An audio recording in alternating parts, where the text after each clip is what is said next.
네, 성도 여러분, 오늘은 우리 주 예수 그리스도께서 사망의 권세를 깨뜨리시고 다시 살아나신 부활주일입니다. 이 복되고 기쁜 부활주일을 맞이하면서 우리 존재에 관한 근원적인 질문 하나를 여러분들과 나누고 싶습니다. 죽으면 다 끝인가요? 죽음은 마침표인가요? 우리의 육체뿐만 아니라 영혼 또한 죽음 이후 완전히 소멸되는 것인가요? 네, 죽으면 모든 것이 끝이라고 가르치는 곳들이 꽤 많습니다. 대표적으로 여호와의 증인입니다. 이들은 사람이 죽으면 육체와 더불어 영혼 또한 소멸되어서 존재 자체가 사라진다라고 가르칩니다. 어떤 의미에선 이보다 듣기 편한 종말론이 없을 것 같다는 생각이 듭니다. 왜 그런가 하면요, 존재 자체가 없어지니까 무시무시한 심판도 없습니다. 영원한 형벌도 없습니다. 이들에겐 지옥도 없습니다. 그냥 죽는 것으로 모든 것이 종결되는 겁니다. 이보다 듣기 편한 종말론이 어디 있습니까? 죽음은 끝이야. 근데 이상한 점 하나가 있습니다. 죽은 후엔 존재 자체가 소멸된다고 가르치는 그들 역시 그들의 신도들에겐 헌신하며 열심히 신앙생활하라고 권면한다는 겁니다. 어차피 한 번뿐인 인생이고 죽으면 아무것도 남지 않는데 굳이 열심히 살 필요가 있습니까? 신앙생활 열심히 할 이유가 뭐가 있겠습니까? 존재 자체가 없어지는데. 이런 걸 보면 죽으면 끝이다 라고 말해도 마음 깊은 곳 무의식 속에선 자신의 존재가 어떤 방식으로든 기억되거나 보상받기를 갈망한다라고 볼 수 있는 거죠. 이 점은 인류의 역사 속에서도 동일하게 드러납니다. 인류의 발자취를 연구하는 인류학과 고고학이 밝혀낸 중요한 사실 하나가 있습니다. 지구상에 존재하는 다양한 문화를 추적해 봤더니 대부분 사후 세계에 대한 믿음을 가지고 있다는 겁니다. 고대 이집트인들은 죽음을 끝이 아닌 다음 세계로의 이동으로 보았습니다. 그러니까 오늘날까지도 미라들이 많이 남아 있잖아요. 근데 미라를 만들었던 이유 역시 영혼이 다시 몸으로 돌아올 수 있기 때문에 자신의 몸으로 돌아와야 되는데 몸이 없어지면 어떻게 됩니까? 안 되잖아요. 그러니까 부패되지 않는 미라를 만들어 놓은 겁니다. 혹여 영혼이 다시 돌아올 수 있으니까. 그러니까 영혼이 소멸되지 않는다. 어딘가에 있다라고 믿은 거죠. 고대 그리스도인들은 도덕적으로 어떻게 살았느냐에 따라 각기 다른 사후 세계로 가게 된다고 믿었습니다. 그러니까 선한 사람은 엘리시움이라고 일컫는 낙원으로 갑니다. 악한 사람은 타르타루스라는 형벌의 장소로 떨어지게 됩니다. 그리고 대부분 평범한 사람들은 낙원도 지옥도 아닌 중간계인 아스포델 평원에서 영원히 삽니다. 이 구조를 보면 캐톨릭에서 이야기하는 것과 상당히 비슷하죠. 천국, 연옥, 지옥. 그러니까 캐톨릭에서 이야기하는 사후 세계는 어떻게 보면 고대 그리스의 사후 세계를 모방했다라고 볼 수가 있습니다. 그리고 또한 북미의 많은 원주민 부족들은 죽음 이후에도 공동체와 자연 속에서 삶이 이어진다는 그런 이해를 했습니다. 그래서 어떤 부족은 사냥을 영원토록 할 수 있는 사후 세계가 있다라는 믿음을 가졌다고 해요. 그러니까 나 죽으면 실컷 들소 잡을 수 있어. 그런 세계가 있어. 그 세계를 꿈꾸는 거예요. 아주 엉뚱한 사후 세계관을 가지고 있죠. 이 생에서 마음껏 못했던 사냥을 죽으면 마음껏 할 수 있다. 어떻게 보면 상당히 낭만적인 사후 세계관인 것 같습니다.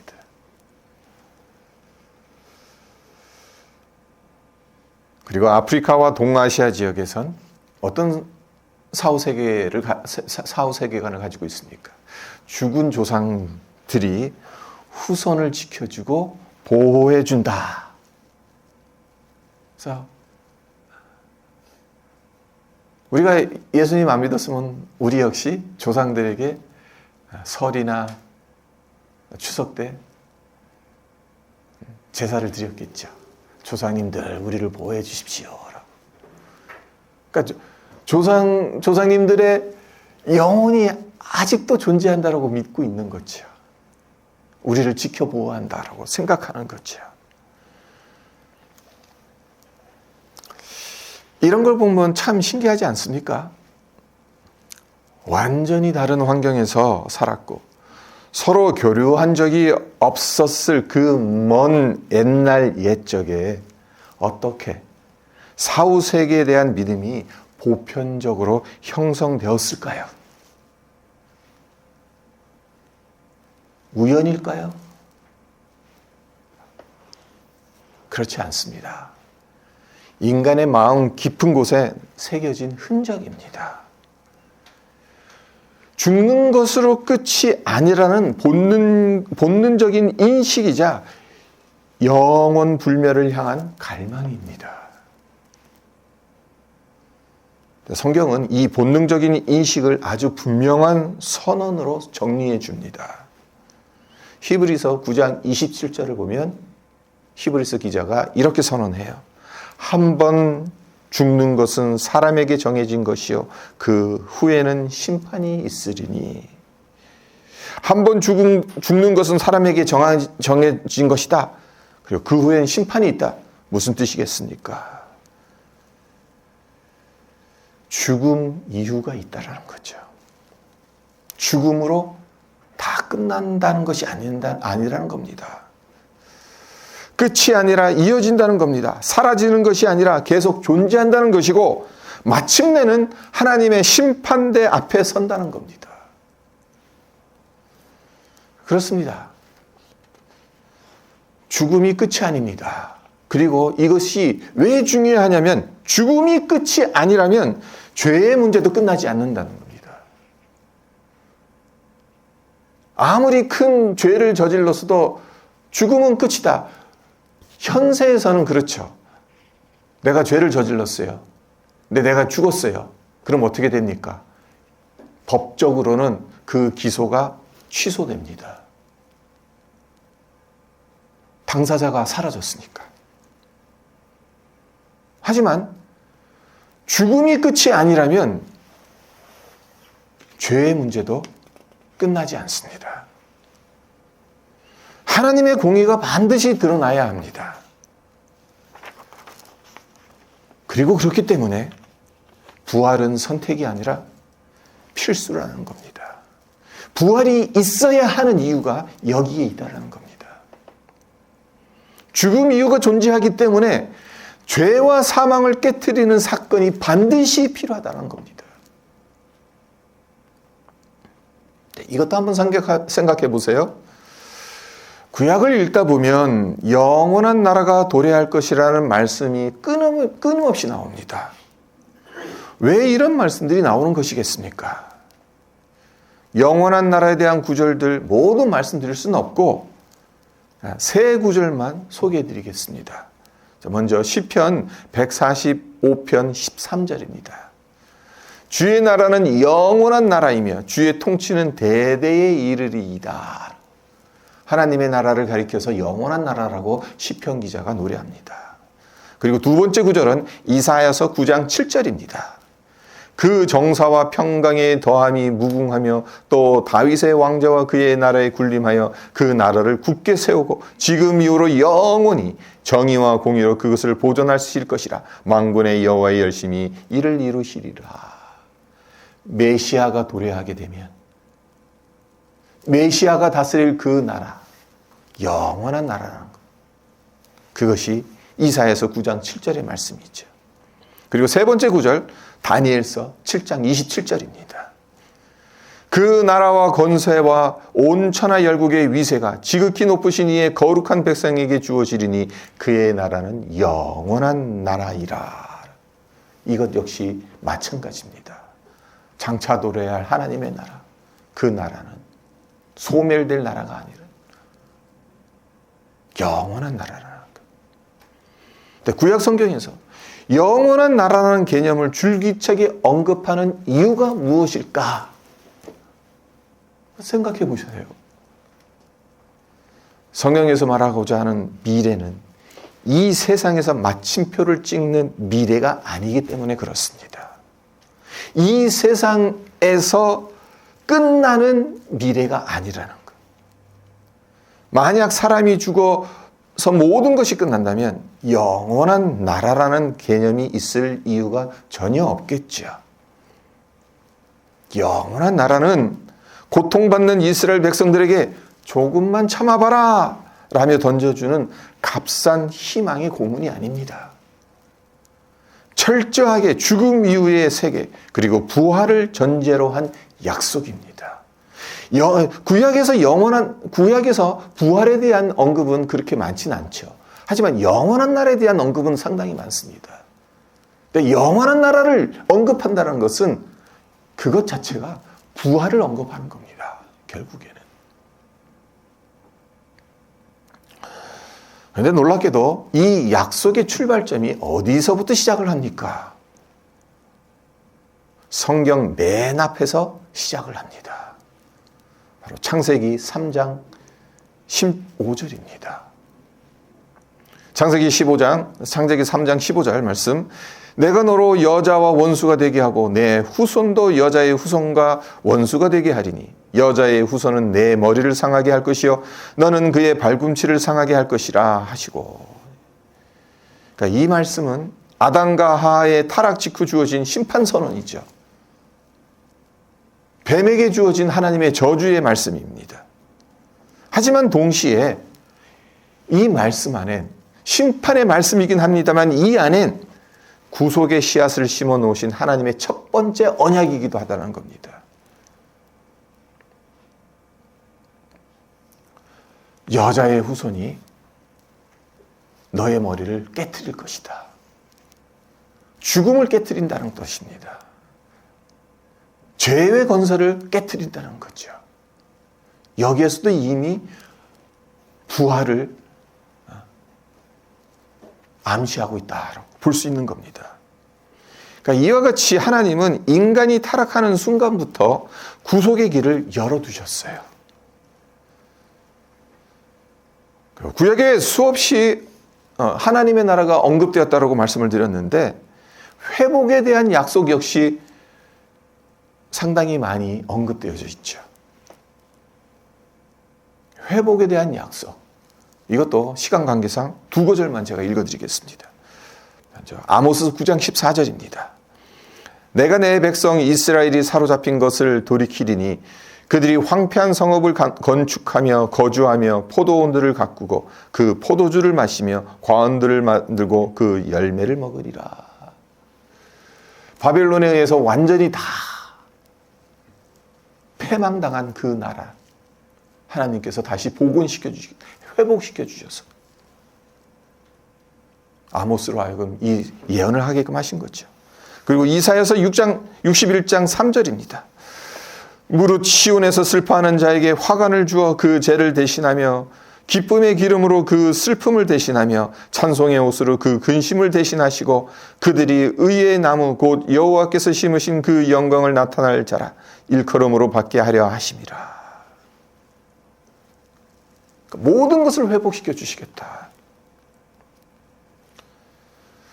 우리의 심령을 회복시켜 주시고 하늘과 땅을 회복시켜 주시고 부서진 모든 것을 고쳐 주시겠다라는 하나님의 약속. 이 역시 구약 성경의 곳곳에 있습니다.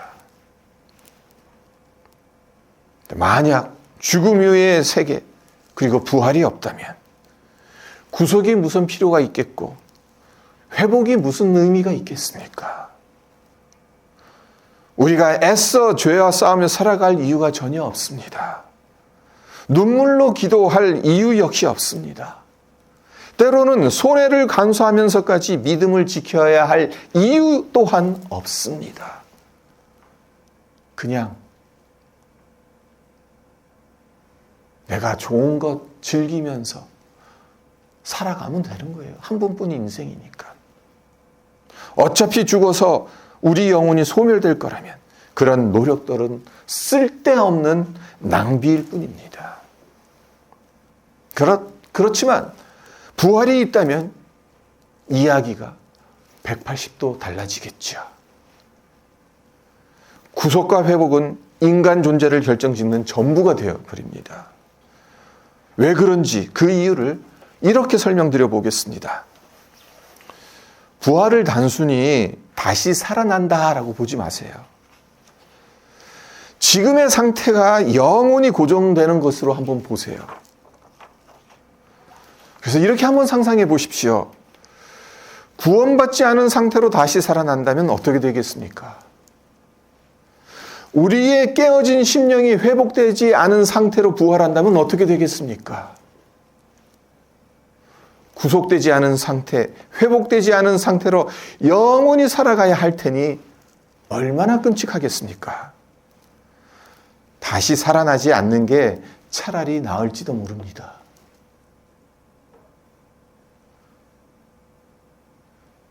몇 주 전에도 거의 비슷한 말씀 드렸잖아요. 영원히 산다고 다 똑같은 게 아니라고. 우리가 부활한다고 해서 그 부활이 다 똑같은 게 아닙니다.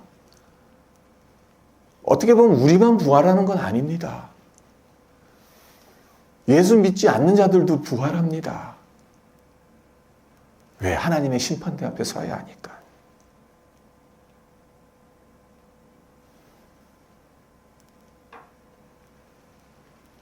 그렇기 때문에 구속과 회복은 우리에게 너무나도 중요한 문제입니다. 그리고 그렇기 때문에 이것은 자연스럽게 부활과 연결될 수밖에 없다는 사실입니다. 이 지점에서 왜 성경이 그토록 집요하게 구속을 말하는지, 왜 그토록 반복해서 회복을 강조하는지, 그리고 왜 그것이 부활과 연결될 수밖에 없는지 그 이유가 드러나는 겁니다. 부활이 있기 때문에 우리는 구속받아야 한다는 겁니다. 구속받지 않은 상태로 부활하면 저주입니다. 회복되지 않은 상태로 우리가 부활하면 정말 끔찍합니다. 부활 후 영원히 살 것이기 때문에 우리는 회복되어서 온전해져야 한다는 거죠. 그래야만 영원한 비극이 아닌 영원한 영광을 맞이할 수 있는 것입니다. 이런 점에서 예수님의 부활은 양면성을 가지고 있습니다. 예수님의 부활은 누군가에겐 구원의 부활입니다. 그리고 다른 누군가에겐 심판의 부활입니다. 자, 이제 오늘 첫 번째 본문 말씀인 창세기 22장 6절로 8절을 보도록 하겠습니다. 아브라함이 이에 번제나무를 가져다가 그의 아들 이삭에게 지우고 자기는 불과 칼을 손에 들고 두 사람이 동행하더니 이삭이 그 아버지 아브라함에게 말하여 이르되 내 아버지여 하니 그가 이르되 내 아들아 내가 여기 있노라. 이삭이 이르되 불과 나무는 있거니와 번제할 어린 양은 어디 있나이까? 아브라함이 이르되 내 아들아 번제할 어린 양은 하나님이 자기를 위하여 친히 준비하시리라 하고 두 사람이 함께 나아가서. 자, 아브라함과 이삭 사이에 오고 간 이 대화를 들여다보면 어떤 생각이 드십니까? 전 동문서답한다라는 느낌을 들었어요. 그렇잖아요. 이삭이 아버지에게 물어요. 아버지, 번제 드리러 간다면서요. 근데 불도 있어요. 나무도 있어요. 근데 왜 어린 양은 안 데리고 가세요? 번제 드리려면 어린 양이 있어야 하는데.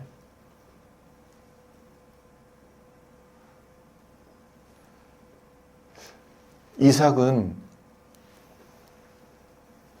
정확하게 포인트를 짚고 있는 거죠. 왜 어린 양은 없어요?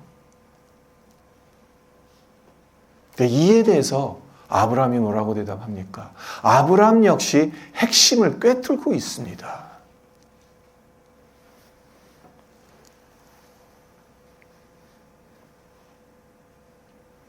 번제에 필요한 어린 양, 하나님께서 친히 준비하셨단다.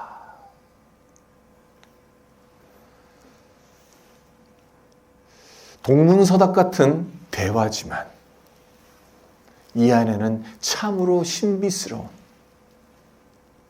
하나님의 섭리가 들어가 있고 그 섭리에 대한 한 사람의 믿음이 들어가 있는 거죠.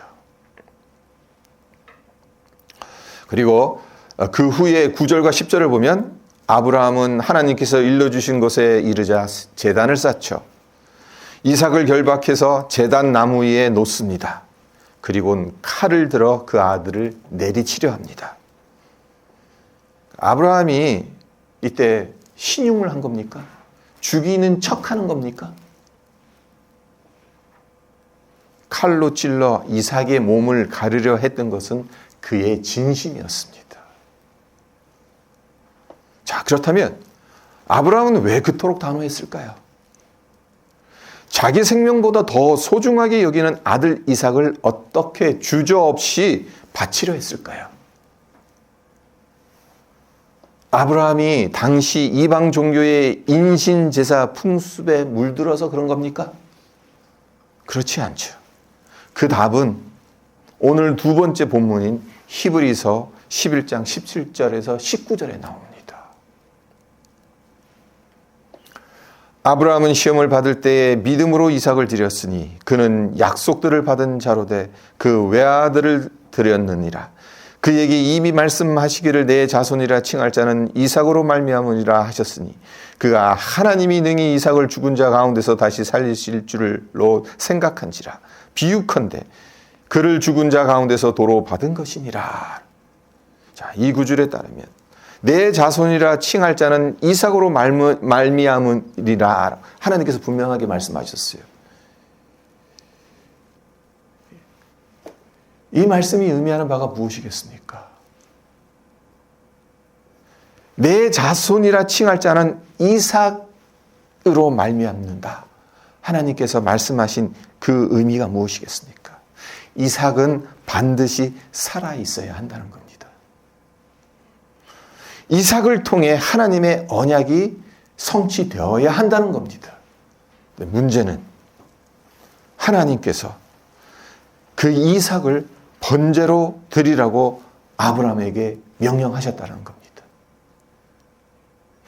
이삭은 반드시 살아야 하는 거고 이삭을 통해 하나님의 약속이 이루어져야 하는데 이삭을 번제로 드리라고 한다는 것 모순이 아닙니까?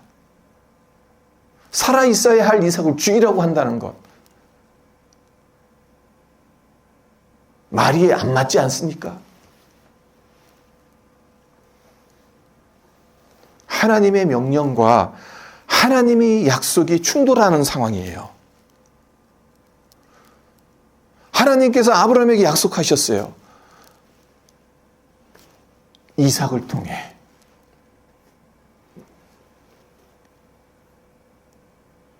큰 민족을 이루겠다. 그것이 하나님이 주신 약속입니다. 근데 아브라함의 지금 직면한 하나님의 명령은 뭡니까?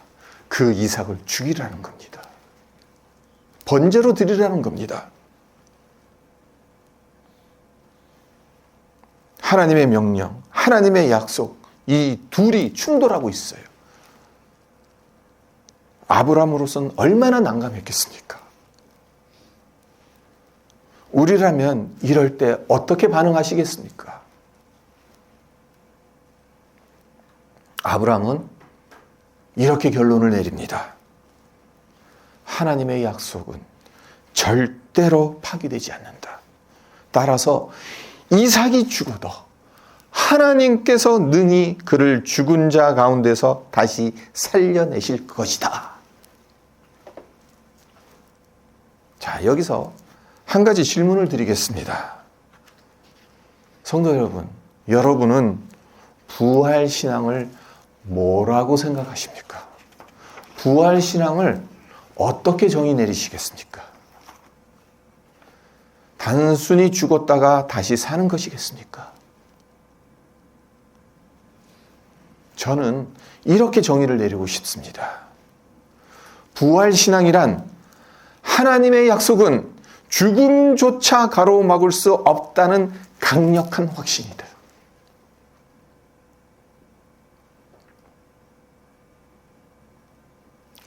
아브라함이 칼을 들어 이삭의 몸을 치는 순간 이삭의 목숨은 끊어집니다.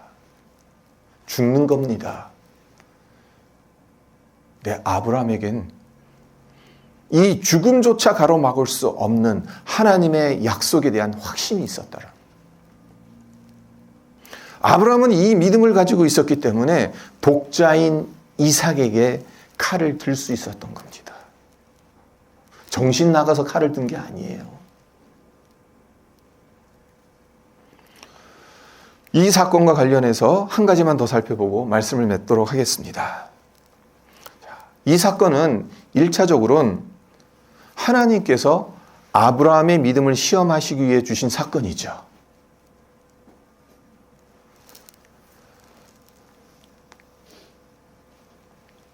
그래서 아브라함이 칼로 찌르는 한순간에 하나님의 사자가 급하게 나타나가지고 이제 알았다. 네가 하나님을 경외하는 줄 알았으니까 그만 멈추거라 그러잖아요. 근데 이게 전부가 아니에요. 하나님이 아브라함의 믿음을 시험하시기 위한 게 전부가 아니라는 거예요. 더 큰 그림이 있다는 거예요. 어떤 큰 그림입니까? 예수님을 예표하는 그림이라는 겁니다. 자, 보세요. 아버지 아브라함이 아들 이삭을 제물로 드렸듯이 성부 하나님은 성자 예수님을 우리 죄를 속량하시기 위한 제물로 삼으셨습니다. 그리고 아들 이삭이 제단 위에 올라갔듯이 성자 예수님은 아무 저항 없이 십자가 위에 달리십니다.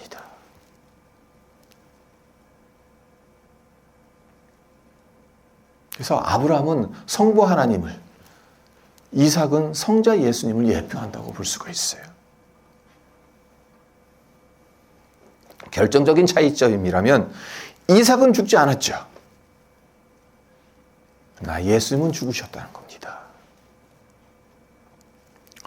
창세기 22장 13절을 보면 아브라함이 눈을 들어 살펴본 즉 한 순양이 뒤에 있는데 뿔이 수풀에 걸려 있는지라 아브라함이 가서 그 순양을 가져다가 아들을 대신하여 번제로 드렸더라. 그러니까 이삭은 죽지 않았습니다. 번제물이 되지 않았습니다. 뿔이 수풀에 걸린 한 순양이 그를 대신해서 번제물이 되었습니다. 아니 왜 순양이 뿔이 그 가시덤불에 걸릴까요? 그런 어처구니 없는 일이 어떻게 일어날 수 있겠습니까? 하나님께서 마련해 두신 거죠. 이미 미리 예비해 두신 거죠. 뿔이 수풀에 걸린 순양, 누구를 예표하는 것이겠습니까? 예수님입니다. 예수님은 우리 죄를 속량하기 위해 어린 양이 되셔서 우리 대신 죽으셨습니다. 어떤 사람들은 예수님의 죽으심을 놓고 이렇게 말합니다. 예루살렘의 종교 지도자들과 빌라도 로마 총독이 십자가형에 처한 것이다. 그들이 예수님을 죽인 것이다. 맞는 말 같지만 반만 맞는 말입니다. 왜 그렇습니까? 예수님이 힘이 없으셔서 불법 재판을 받으시고 십자가형을 선고받으신 게 아니거든요. 그렇게 하도록 그 모든 과정을 허락하신 거거든요. 예수님은 우리를 위해 당신의 목숨을 스스로 내놓으신 겁니다. 종교 지도자들, 로마 총독에 의해서 살해되신 게 아니에요. 처형당하신 게 아니에요. 스스로 목숨을 내놓으신 거예요. 예수님이 이렇게 한번 생각해 보세요. 어떻게 피조물인 인간이 창조주인 주님을 죽일 수 있겠습니까? 창조주인 주님께서 마음 먹으시면 수많은 군대를 동원해서 예수님을 제거하려고 한들 그렇게 할 수가 없습니다. 우리를 향한 사랑 때문에, 그리고 죽음 너머에 있는 부활의 약속을 완성하기 위해 기꺼이 십자가라는 제단 위에 올라가신 거죠. 말씀을 맺겠습니다. 냉정하게 한번 판단해 보시길 바랍니다. 예수님께서 부활하지 않으셨다면 우리가 읽고 묵상하는 이 성경책 종이 조각에 불과하지 않겠습니까? 우리를 구원하시겠다는 하나님의 모든 약속들 사기치신 것밖에 안 되잖아요. 하지만 요한복음 11장 25절과 26절에서 예수님께서 분명하게 선언하시죠. 나는 부활이요 생명이니 나를 믿는 자는 죽어도 살겠고 무릇 살아서 나를 믿는 자는 영원히 죽지 아니하리니 이것을 내가 믿느냐. 이 말씀대로 예수님은 부활이시고 생명이십니다. 그래서 십자가에 못 박혀 죽으시고 무덤에 안장되셨지만 다시 살아나셨습니다. 부활은 고상한 관념이나 상징이 아닙니다. 인류 역사 한복판에서 일어난 실제 사건입니다. 그렇기 때문에 예수님이 살아나셨다라는 사실을 아는 데서 멈추는 것, 그것만으로는 충분하지 않습니다. 아브라함처럼 하나님의 약속은 죽음조차도 가로막을 수 없다는 부활 신앙으로 살아가야 합니다.